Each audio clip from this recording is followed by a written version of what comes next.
उचाली आँकुरा आफ्नै स्वाभिमानी उचाइका लक्ष्यमा फैलदै फुल्दै फल्दै बीज छरिएका स्वतस्फूर्त कला कुद्ने चेतना शिल्प सृष्टिका सिर्जनामा सजाएको हाम्रो वाङ्मय बाटिका।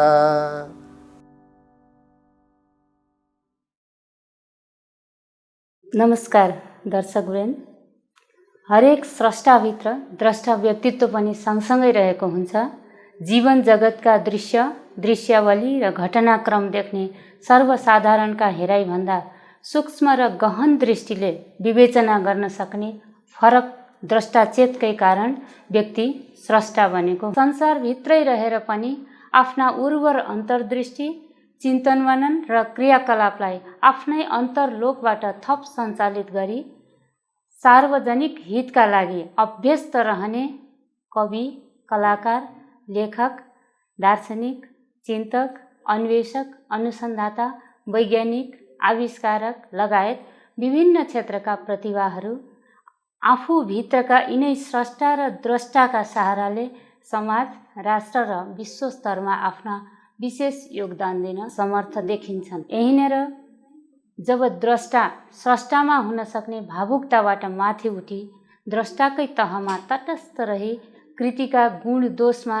निष्पक्ष दृष्टि राखी सम्यक आलोचना अर्थात् सम्यक वीक्षण गर्न सक्छन्, तब द्रष्टाहरू समालोचक, समीक्षक बन्न सक्छन्। दर्शकवृन्द, आज हामी यस्तै एउटा सुविख्यात सर्जक महाकवि लक्ष्मीप्रसाद देवकोटाभित्र निहित द्रष्टाचेत वा समालोचकीय खुबीबारे चर्चा गर्ने। नेपाली साहित्यमा अविच्छिन्न रूपले आफ्नो सहज सारस्वत प्रतिभाको सदुपयोग गरी भाषा साहित्यको संरक्षण संवर्धनमा गुणात्मक र सङ्ख्यात्मक दुवै दृष्टिले अद्वितीय योगदान दिने महाकवि लक्ष्मीप्रसाद देवकोटाभित्रको द्रष्टा व्यक्तित्वलाई खोज्ने प्रयास गर्ने।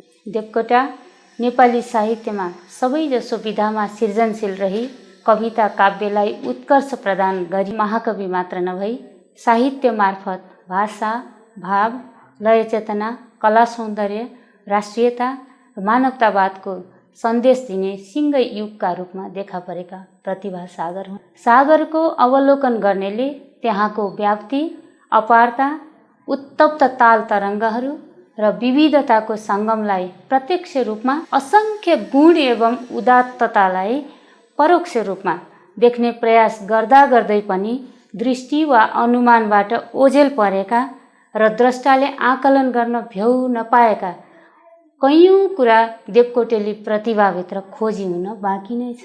यस्तै बाँकी विषय मध्ये उनीभित्रको द्रष्टाचेत पनि एक हो। उनको लेखन यात्रामा अन्य विधाको तुलनामा कम लेखिएर हो वा उनैको जाजोल्यमान सिर्जना यात्राको प्रकाश सामु मधुरो देखिएर हो वा अन्य के कति कारणले हो, त्यति चर्चामा आउन नसकेको पाटोलाई आज हामी खबरी नेपालको यस कार्यक्रममा खोज्ने प्रयास गर्नेछौँ। यसबारेमा हाम्रो मनमा उठेका केही जिज्ञासाको समाधान गरिदिनका लागि हामीले एक अतिथिलाई आमन्त्रण गरेका छौँ। नेपाली कविता, उपन्यास, निबन्ध, संस्मरण, समालोचना आदि विधामा दशकौँदेखि सिर्जनारत, साधनारत व्यक्तित्व, दर्जनौं कृतिका स्रष्टा, समालोचक, त्रिवी नेपाली केन्द्रीय विभागका पूर्व विभागीय प्रमुख, समालोचक, प्राध्यापक राजेन्द्र सुवेदीज्यू आज हामी माझ हुनुहुन्छ। अबको केही बेर हामी उहाँसँग रहनेछौँ। उचाली आँकुरा आफ्नै स्वाभिमानी उचाइका लक्ष्यमा फैलदै फुल्दै फल्दै बीज छरिएका स्वतस्फूर्त कला कुद्ने चेतना शिल्प सृष्टिका सिर्जनामा सजाएको हाम्रो वाङ्मय बाटिका। हजुर सर, यो वाङ्मय बाटिका कार्यक्रममा यहाँलाई हार्दिक स्वागत गर्दछु। धन्यवाद यहाँलाई। विशेष खुसी छौँ आज हामी एउटा कुशल स्रष्टा, विभिन्न विधाका सर्जक र एउटा पारदर्शी द्रष्टा पनि यहाँसँगै पाउँदाखेरि। भनिन्छ एउटा स्रष्टाभित्र सूक्ष्म द्रष्टा पनि सँगसँगै रहेको हुन्छ। द्रष्टाको दृष्टि सम्बन्धी यहाँका धारणा के छन्? स्रष्टा र द्रष्टा दुईटै परस्पर एउटै व्यक्तित्वभित्र निहित हुने तत्त्वहरू हुन्। कुनै स्रष्टा म सृजना मात्रै गर्छु, अरू मतलब छैन मलाई भन्न सक्दैन, उसको भन्ने हैसियत हुँदैन, यो भन्न पाउँदैन उसले। किनभने कुनै कुरा पनि भन्छ भने त्यसको लागि पहिलोपल्ट ऊ तयार हुन्छ। स्रष्टाले कुरा भनिरहँदा उसभित्रको द्रष्टाले यो कुरा मैले भन्नुपर्छ भन्ने कुरा पहिला तयार गर्छ र अनि भन्छ। त्यसो हुनाले स्रष्टा र द्रष्टा दुवै एक अर्काका पूरक तत्त्वहरू हुन्। तर एउटा धारणा के छ भने नि, म त सर्जक मात्रै हुँ, सर्जकले सृजना गर्ने काम हो, समालोचकहरूले त्यसमाथि के देख्छन् त्यो भन्छन्, त्यतातिर मलाई मतलब छैन भन्ने स्रष्टाहरू चाहिँ गैर जिम्मेदार हुन्। किनभने उनीहरूले सृजनाको सैद्धान्तिक अवधारणा भन्ने तयार गरेकै छैनन् भन्ने बुझ्नुपर्छ। त्यस कारणले स्रष्टा र द्रष्टा परस्पर समन्वय हुने तत्त्व हुन् र दुवै चिज भएको स्रष्टा सफल बन्छ, छैन भने त्यो सफल स्रष्टा बन्दैन। अनि द्रष्टा नै समालोचक, समीक्षक, आलोचक हो त? आफ्नो अथवा अर्काको भनौँ न। प्रतिभा दुई किसिमको हुन्छ। एउटा प्रतिभा सृजनशील प्रतिभा हुन्छ, जसलाई शास्त्रीय शब्दमा कारयित्री प्रतिभा भनिन्छ। त्यो सृजनशील प्रतिभा हो। जसले सृजना गर्छ त्यो कारयित्री प्रतिभा हो अथवा सर्जक प्रतिभा हो। अर्को प्रतिभा सृजना गरेको कुरा बुझ्छ र व्याख्या पनि गर्न सक्छ, त्यो भावयित्री प्रतिभा हो। दुईटै कुराको सन्तुलन भएन भने तपाईँ सर्जक हो, तपाईँले भनेको कुरा मसँग भावना गर्ने क्षमता छैन भने म कसरी व्याख्या गर्छु, म कसरी बुझ्छु? तपाईँले भनेको कुरा मैले बुझेँ, तपाईँले कवितामा भनिदिनु भयो साँगुरो गल्लीमा एउटा चोक छ, यहाँ के छैन सब थोक छ, केवल हर्ष छैन, रोग छ, शोक छ, असङ्ख्य भोग छ, तर हर्ष छैन। के भन्न खोजेको? तपाईँले त्यो पढ्ने बेलैमा भावना गर्नुपर्ने हुन्छ। भावना भनेको समीक्षक हुनु हो। चोक भनेको एउटा देश हो, एउटा ठाउँ हो, त्यहाँ मेरो चोक छ, म त्यहाँ छु, तर सबै अभावबाट म घेरिएको छु। एउटा मात्रै चिज छैन, बाँकी सबै चिज छन् भनेको के हो? हर्ष छैन भनेपछि पीडाको बिचमा म रुमल्लिएको छु भन्न खोजे हो नि उसले। त्यो कवि हो, भूमिकेशन, उसले यो सबै चिज देखो समाजको द्रष्टा हो र त्यो भन्न सको स्रष्टा हो। ऊभित्र यी दुईटै चिज थिए। त्यसो हुनाले सृजना र समालोचना एक अर्काका पूरक अङ्गहरू हुन्। त्यस कारणले तपाईँको प्रश्न थियो सर्जक नभए समालोचना हुन सक्छ कि सक्दैन, समालोचक नभई सृजना गर्न सक्छ कि सक्दैन? यो दुईटा कुरा गर्न सक्छ। अघि मैले भने म त समालोचना मात्रै गर्ने मान्छे हुँ, सिर्जना मलाई थाहा छैन, कस्तो सिर्जना गरो त्यो भनिदिन्छु भन्न जान्दछ भने ऊ पनि सर्जक हो। त जान्दैन जथाभावी समीक्षा गर्छु भनेर हिँड्छ भने त्यो जान्ने होइन। तपाईँ केही साहित्यकारहरूलाई लिनुहोस् न, समालोचनाका यत्रा ठेला छन्, तर दुई पङ्क्ति कविता लेख्नु पर्यो भने पसिना आउँछ उनीहरूलाई। तर कविताका यत्रा ठेलै लेखेका छन्, दुई वाक्यमा तपाईँको कविताको आशय के हो भनिदिनुहोस् न त भन्नु भने भन्न सक्दैनन्। यस्ता एकल काटे प्रतिभाहरूमाथि चाहिँ कम विश्वास गर्नु राम्रो हुन्छ, त्यो भन्न खोजेको। केही समाल साहित्य सर्जकहरूलाई लिनुहोस् भन्दा भन्दै महाकवि देवकोटालाई लिन मन लाग्यो। हजुर, देवकोटा भित्र जुन यत्रो चर्चित स्रष्टा हुनुहुन्छ देवकोटा महाकवि होइन, नेपाली साहित्यको एउटा युगै भन्ने पनि भयो। उहाँभित्रको द्रष्टाचेत कस्तो थियो? कविताको शाकुन्तल काव्यको पहिलो सर्गमै पहिलो दोस्रो कवितै पढ्नुहोस् न। माटो हो हुन तथापि गहिरा आँखा हुने सज्जन, दाना सुन्दर स्वर्णका झलझली देख्लान् गुडेका कण। जो आयो तर वर्षी घनघटा, कालो निलो बाट यो, जो आउँछ सो बिनी लिनु सौजन्यको सौख्य हो। यसले के भनिरहेको छ? म जे लेखिराखेको छु हतारमा लेख्छु, म माटो हो हुन त तथापि गहिरा आँखा हुने सज्जना। मैले लेखेकालाई सामान्य आँखा हुने मान्छेहरूले माटो मात्रै देख्लान्, तर गहिरा आँखा हुने सज्जनहरूले सुन्दर दानाहरू, भावनाका कणहरू त्यसैमा भेट्लान् भन्छन्। यो द्रष्टा देवकोटा बोलेको हो नि। कवितामा बोल्यो कि बोलेन? हजुर बोल्यो। त्यसो भए लक्ष्मीप्रसाद देवकोटामा स्रष्टा र द्रष्टा दुवै व्यक्तित्वको समन्वय थियो। त्यसको चुनौती काव्यको पहिलो सर्गमै दिए, म देख्छु पनि म लेख्छु पनि भनेको। बुझ्नु भएन? देवकोटामा दुईटै व्यक्तित्वको समीकरण थियो। त्यसकारणले बिस्तारै तपाईँ देवकोटालाई हेर्दै जानुहोस्। देवकोटाले परेको ठाउँमा गम्भीर समीक्षा लेखेका छन्, जस्तो तरुण तपसी प्रदक्षिणा, बडो माफी मागेर लेखेका छन्। लेखनाथ पौड्यालको तरुण तपसीको भूमिका लेखी मागेका थिए। देवकोटासँग भूमिका लेखी माग्नु लेखनाथ पौड्याल जस्तो गम्भीर दार्शनिक स्रष्टाको पत्यार देवकोटामा थियो। त्यसकारणले गर्दा उनले भूमिका लेखी मागेका थिए। तर भ्याएनन् देवकोटाले। लेखनाथले किताब छापिसके, तरुण तपसी बाहिर आयो, अनि पछि मात्रै उनले तरुण तपसी प्रदक्षिणा प्रगति भन्ने पत्रिकामा छापिदिए। यस दृष्टिकोणले हेर्दाखेरि देवकोटा गम्भीर समीक्षक पनि हुन् र अत्यन्त गम्भीर स्रष्टा पनि हुन्।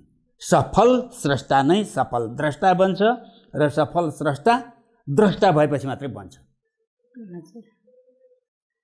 देवकोटाका निबन्धहरूलाई लिएर कतिपय समालोचकहरूले समालोचक नै भन्नुभएको छ नि देवकोटालाई। जस्तै देवकोटाका अब कल्पना, छन्द र लय इत्यादि विभिन्न निबन्धहरूलाई लिएर सैद्धान्तिक समालोचक भनेर भन्नुभएको छ। यो गल्ती हो कि सही हो? हजुरले छुट्याइदिनु पर्यो।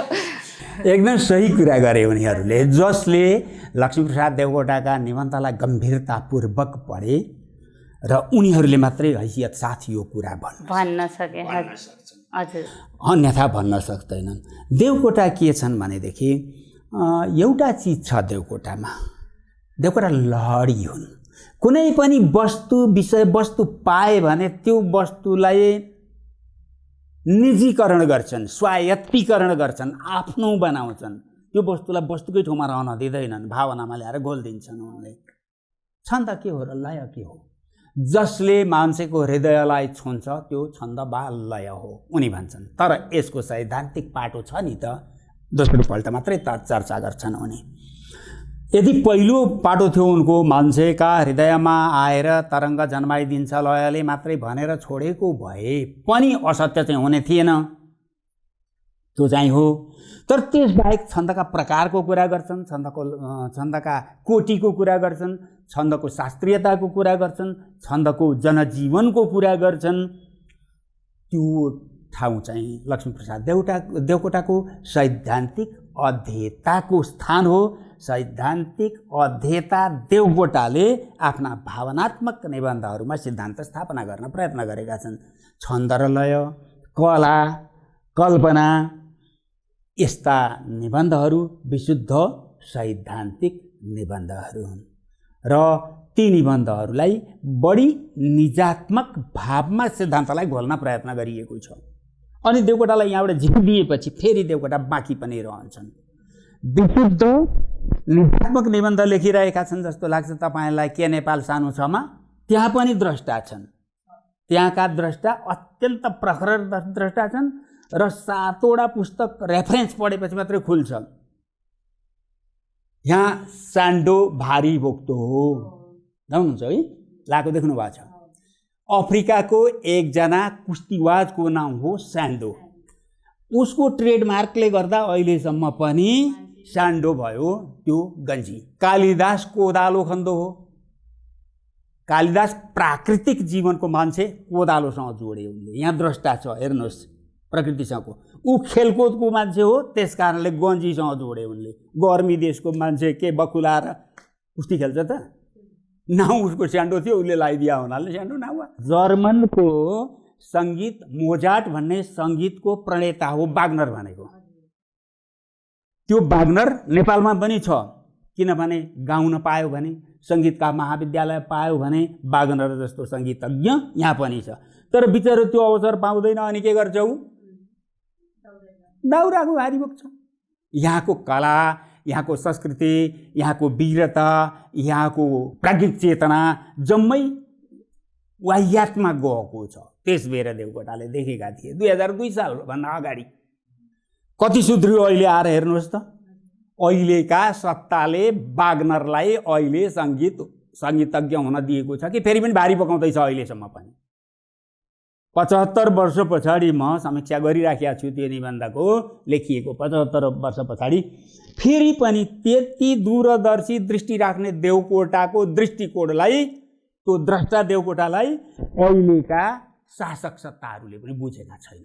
देवकोटाले एउटा विश्वविद्यालय के नेपाल सानो छ भित्र दिएका छन् भने त्यो किसिमको स्थिति छ। यसकारणले विशुद्ध सृजनात्मक निबन्ध देखिया ठाउँमा पनि उनी द्रष्टा छन्।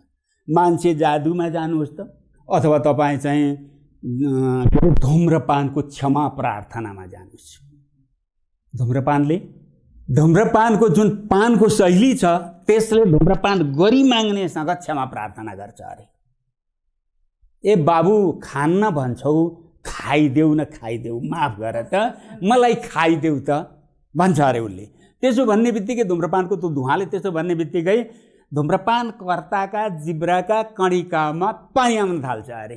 कति पगालिदियो त उसको क्षमाले, धूम्रपानले। ल भन्नुहोस्, यो त विशुद्ध कल्पना हो। हजुर। तर यहाँ द्रष्टा चेतना छ कि छैन? छ। कसरी छ भन्नुहोस् त, सिद्ध गर्नुहोस् त। धूम्रपान अमूर्त चिज हो, हावा हो, धुवामा उडेर जान्छ, डढेर सिद्धिन्छ, अमूर्त चिज हो। त्यसले धूम्रपानकर्तालाई प्रार्थना गर्छ, मलाई पान गरिदिनुहोस् न भन्छ। अब यथार्थ जन्मिन्छ हेर्नुहोस्। खाने मान्छेलाई, धूम्रपान गर्ने मान्छेलाई कसैले धूम्रपान गरेको देख्यो भने जिब्रो रसाउन थाल्छ, खाउँ खाउँ तलतल लाग्न थाल्छ। यो यसको यथार्थ हो र द्रष्टा हो। त्यो द्रष्टालाई सृजनामा लगे। त्यसो हुनाले सफल स्रष्टा त्यति बेर हुन्छ देखिएका चिजहरू, उसले देखेका चिजहरू, उसले भोगेका चिजहरू सृजनाको घोलमा तरलित गरेर प्रकट गर्न सक्छ भने त्यो सफल स्रष्टा हो। देवकोटामा यी तीनवटा गुण देखाएँ मैले। विशुद्ध सैद्धान्तिक समालोचना, अर्धमिश्रित सैद्धान्तिक समालोचना र सिद्धान्त निरपेक्ष जस्ता समालोचना भएका निबन्धहरू, यी तीनैवटा निबन्धहरू। जस्तो भन्नुहोस् न, वीरहरू अविदितको दुनियाँमा जान चाहन्छु, एउटा वाक्य ल भन्नुहोस् त के भनेको? अविदितको दुनियाँमा जान चाहन्छु।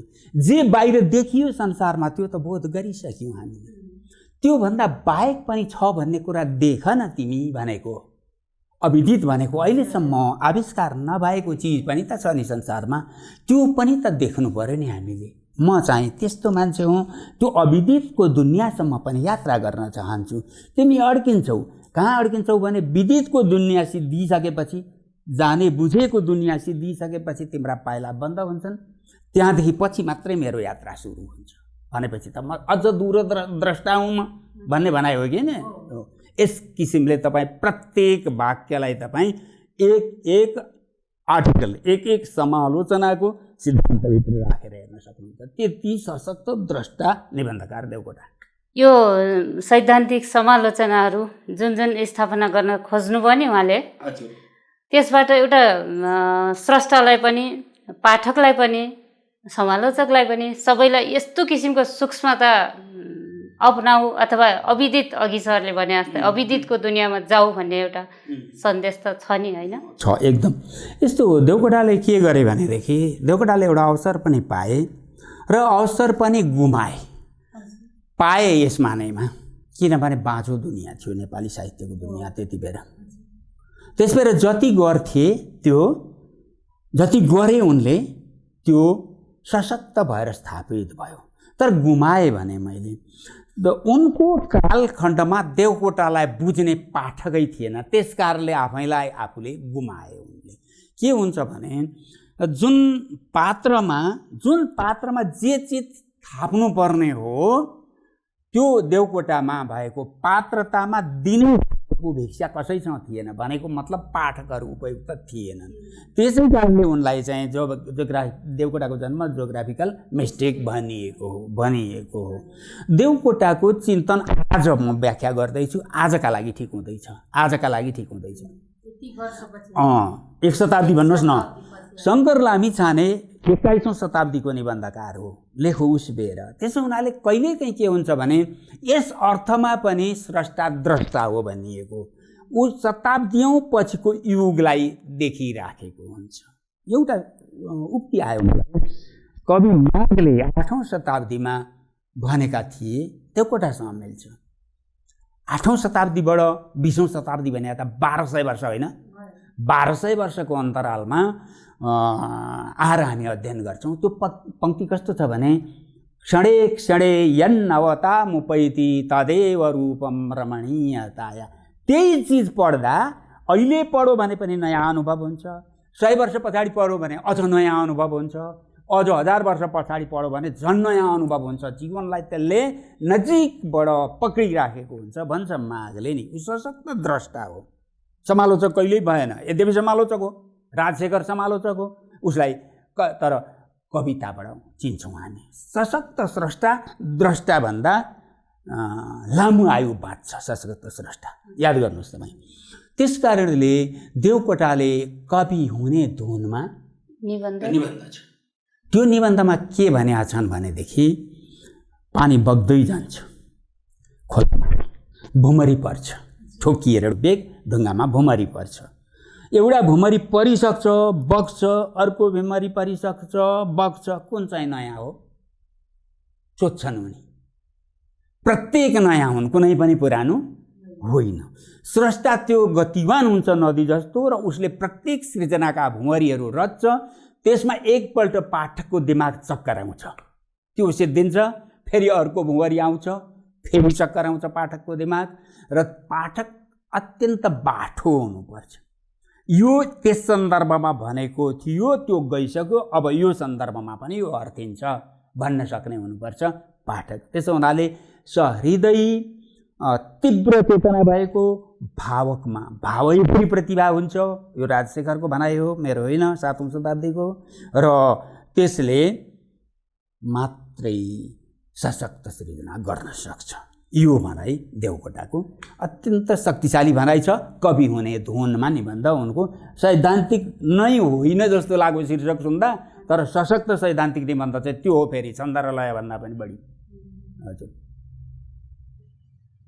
कस्तो कुशल, अत्यन्त कुशल द्रष्टा। त्यस्तो द्रष्टा र समालोचकमा कहाँनिर कसरी एउटा स्रष्टा त द्रष्टाभित्र, हरेक स्रष्टाभित्र भइहाल्छ, किन तिनीहरू समालोचक भनिँदैनन् सर? के हुन्छ भने 4वटा स्टेज हुन्छ यो पठनको सन्दर्भमा। अङ्ग्रेजीमा रिडिङ भन्ने हुन्छ, त्यसबाट रिडर भनेको हुन्छ। त्यसपछि स्टडिङ हुन्छ, स्टडी अध्ययन, अनि त्यहाँदेखि एनालिसिस हुन्छ, अनि इभ्यालुएसन हुन्छ। 4वटा स्टेज भने है मैले, याद गर्नुभयो? पहिला पठन, दोस्रोमा अध्ययन, तेस्रोमा विश्लेषण, चौथोमा मूल्याङ्कन। यी 4वटा स्टेजहरू हुन्छन्। यी 4वटा स्टेज मध्ये हरेक लेखकहरू कहीँ न कहीँ अल्झिराखेका हुन्छन्। त्यो पहिलो अध्ययन गर्ने मात्रै पनि पाठक, रिडिङ गर्ने मात्रै पनि पाठक, रिडर मात्रै पनि पाठक, त्यो पनि समीक्षकै हो, हामी भन्दैनौँ त्यसलाई समालोचक। दोस्रो नम्बरमा अलिक अध्ययन गर्छ र पेपरमा लेख्छ, उसले बुक रिभ्यू लेख्न थाल्छ, यो त पाठक प्रतिक्रिया सम्पादकलाई चिठी त लेख्न थालेछ पो भन्न थाल्छौँ, त्यो पनि समालोचकै हो है। त्यसदेखि पछाडि विश्लेषण गर्छ, उसले विश्लेषण गरेर निर्णय दिँदैन, छोडिदिन्छ। त्यो अलिक खतरनाक समीक्षक हो। त्यस्ता हामीसँग धेरै छन्।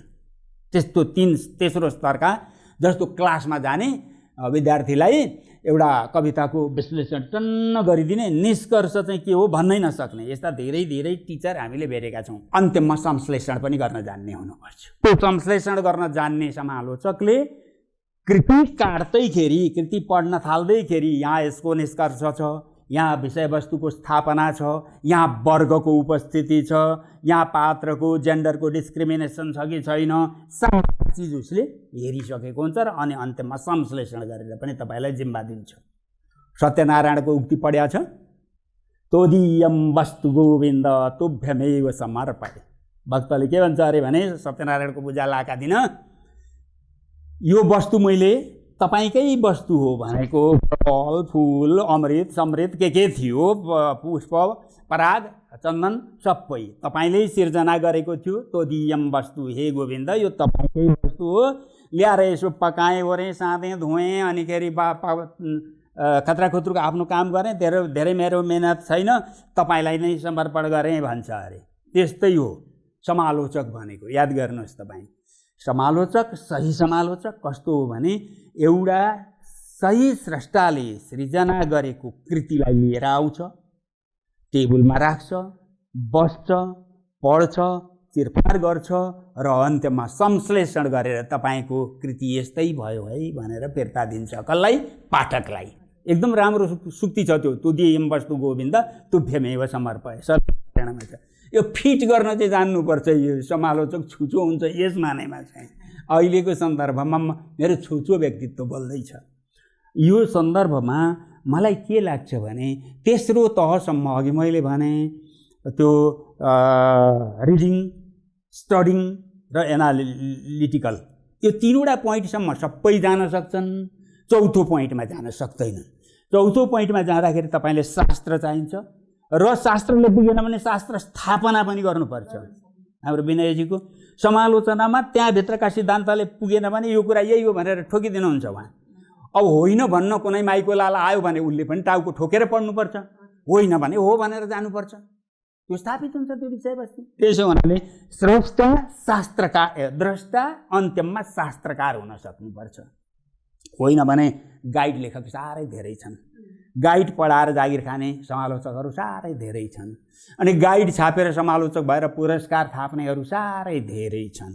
अब मलाई त दया लाग्छ उनीहरूका अगाडि जाँदा। समालोचक किन भन्नु पर्यो? अर्को शब्द छैन त। अब यहाँ त्यही भन्ने गऱ्यौँ, के भन्नुहुन्छ त? गाली लेखक भन्ने हुन्छ? गाली लेखक होइन। अब यहाँहरू जस्ता व्यक्तित्वहरूबाट नयाँ शास्त्र स्थापना हुनु पर्यो त्यहाँ पनि। ठिकै हो कुरा, तपाईँले भन्नुभयो। त्यस्ता भन्या होला कहीँ खोज्नुपर्छ, भनिसकिया छ। काम चलाउ समालोचक हुनु। अब फेरि पढेर पारङ्गत हुनु पर्यो समालोचना, त्यो आफ्नो ठाउँमा। तपाईँले लेखक मैत्री समालोचना भन्ने शब्द सुनेको छ? कुशल एउटा ठिक भन्नुभयो तपाईँले। फेरि पनि शास्त्रै दिन्छु म तपाईँलाई। अनौठो होला, यति धेरै दर्शकहरू हुन्छन्, उनीहरूलाई गाह्रो होला मेरा शब्दहरू ग्रहण गर्न, तैपनि बुझ्नु राम्रो हुन्छ। ऋग्वेदमा एउटा मन्त्र छ, आजको शब्द होइन समालोचना, समालोचना होइन, यसको ओरिजिनल शब्द हो, मौलिक शब्द हो समीक्षा। समीक्षा चाहिँ सुन्दर शब्द हो र शाश्वत शब्द हो। राम्ररी हेर भन्ने अर्थ हो समीक्षा भनेको। त्यहाँ मन्त्र छ, मित्रस्य चक्षुषा सर्वाणि भूतानि समीक्षन्ताम।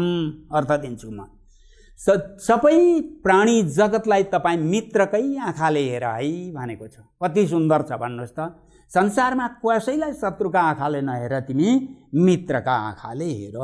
मलाई नचाहिने चिज छ, सर्प छ, मलाई चाहिँदैन, तर प्रकृतिले निर्माण गरेको छ, त्यो पनि कुनै न कुनै किसिमले मार्फत मेरो मित्र भइराखेको हुन्छ। मुसा उसले खाएर घटाइदिया होला त मेरो मित्र भइराखेको छ, त्यसलाई पनि मित्रका आँखाले तिमी हेर। कुनै विष पदार्थ होला, तर त्यसबाट चाहिँ हामी विषालु पदार्थबाट अर्को औषधि सिर्जना गर्छौँ रासायनिक परिवर्तन गरेर, त्यहाँ पनि त्यो हामीले देखेको विष पनि हाम्रो मित्रै भइराखेको हुन्छ। त्यसो हुनाले मित्रस्य चक्षुषा, मित्रकै आँखाले सबै संसारलाई हेर।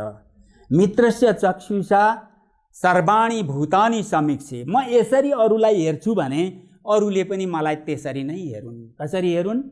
मित्रकै आँखाले हेरुन्। अनि तिमी र हामी, म र उनीहरू सबै मिलेर सबैलाई मित्रका आँखाले हेरौँ भन्छ। यो हो रिडर फ्रेन्डली समालोचना भनेको। पाठक मैत्री समालोचना। म सज्जनहरूको नाउँ लिन्न, हामीसँग केही ल्याम्पुनिस्टहरू छन्। ल्याम्पुन भनेको गाली साहित्य हो, गाली लेखकहरू पनि छन् हामीसँग। मित्रहरूको नाममा लिन्न। उनीहरूको पनि कहिले काहीँ न काहीँ स्थान हुन्छ होला, कसैको आत्मतुष्टि हुन्छ त्यस्तो लेखनबाट र त्यस्तो पठनबाट पनि। त्यो त के हो भनेदेखि तपाईँलाई रोग लागेको बेला, लुतो निक्लिएका बेला मजाले कनाउनु भयो भने पनि एकछिन त आनन्दै आउँछ नि। फर्किएर हेर्नुभयो भने रगत आइराखेको हुन्छ। भोलि डाक्टरले तपाईँसँग प्रशस्त पैसा लिएर उपचार गर्छ। यहाँ अस्ति आनन्दका लागि कनाउनुहुन्थ्यो, उसका लागि त मजा हुन्छ। यस्ता लेखकहरू थुप्रै छन् हामीसँग। तर ती मित्रहरूसँग पनि म के प्रार्थना गर्छु भने रिडर फ्रेन्डली हुनुहोस् तपाईँ, लेखक मैत्री हुनुहोस् तपाईँ, पाठक मैत्री पनि हुनुहोस् तपाईँ। यो सिद्धान्तमा म समालोचना लेख्छु। तर मलाई के थाहा छ भने पर्यो भने म उनीहरूको भन्दा कडा के भन्ने त्यसलाई त्यो विरोधी समालोचना लेख्नुपर्ने स्थिति पनि बोध गर्छु म। तर त्यस्ता ठाउँमा म खर्च गर्दिनँ, आफ्नो कलम र मसी विवेक खर्च गर्दिनँ। रह्यो कुरा समालोचक किन तिनीहरूलाई पनि भने नभन्दा हुन्थ्यो भन्नुहुन्छ तपाईँ। एउटा अर्को शब्द छ नि, याद गर्नुभएको छ, सम्झिकी दिएपछि त बस्छ नि अर्को एउटा हो, त्यसैले काम चल्छ नि। अहिले आलोचक छ नि त, त्यसैले काम लिइराख्यो। प्रष्टसँग आलोचक भन्दैन सक्नु पाए हुन्थ्यो भन्ने। त्यो आलोचकको अर्थ हो नकारात्मक पाटाहरूको मात्रै विवेचना गर्ने। राम्रा कुरा त छँदैछन् यसमा, म भन्दिनँ यसका कमजोरी भन्छु भन्छ। राम्रा के थिए त्यो भन्नै सक्दैन, कमजोरी चाहिँ भन्छ। तलकुरेर वर्धन्ने नमिलिया होला उसका लागि। तलकुरेर वर्धन्नेमा त सबै भावबिम्ब त बस्दैन नि त। भूमिका भनौँ भने पनि भूमिका भनौँ भने पनि एउटै हो नि भन्नु त, होइन? तलकुरेर वर्धन्नेले त अर्थ बोकिराखेको हुँदैन, भावनाको अर्थ बोक्दैन, व्याकरणको अर्थ बोके पनि। उहाँहरू व्याकरणमा सीमित गरिदिनुहुन्छ आलोचनालाई।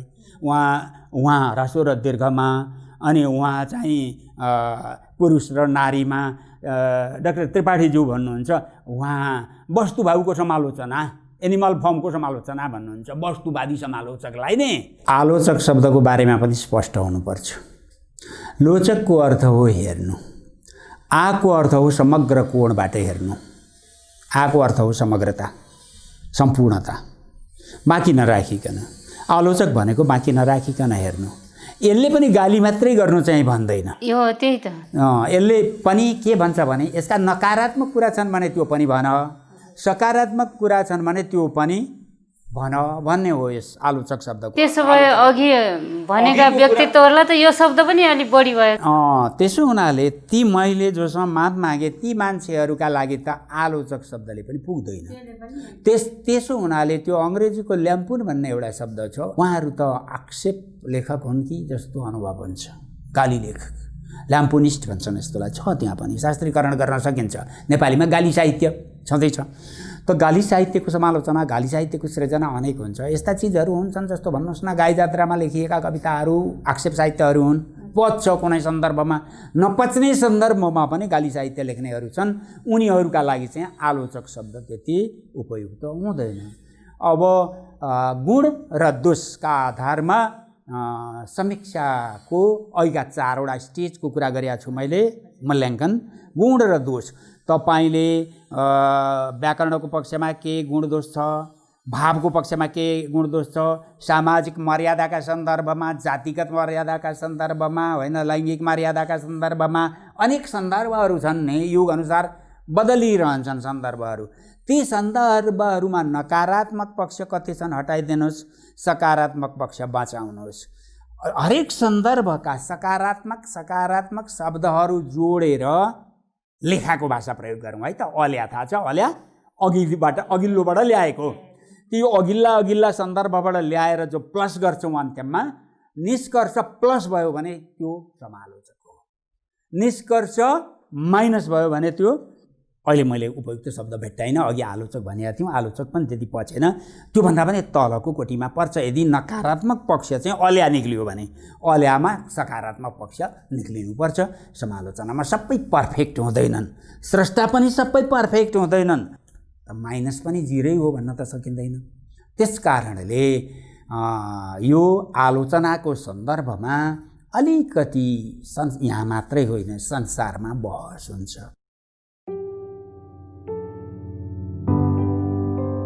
बिन्दुमा सिन्धु भई सिङ्गै, बिन्दु भई सिन्धुमै पनि अनेकौं एक भई घुल्ने शब्द सागरका ध्वनि उतारी सिर्जना भित्र लय भर्ने स्वरात्मिका गुन्जियोस् जिन्दगी भित्र हाम्रो वाङ्मय बाटिका।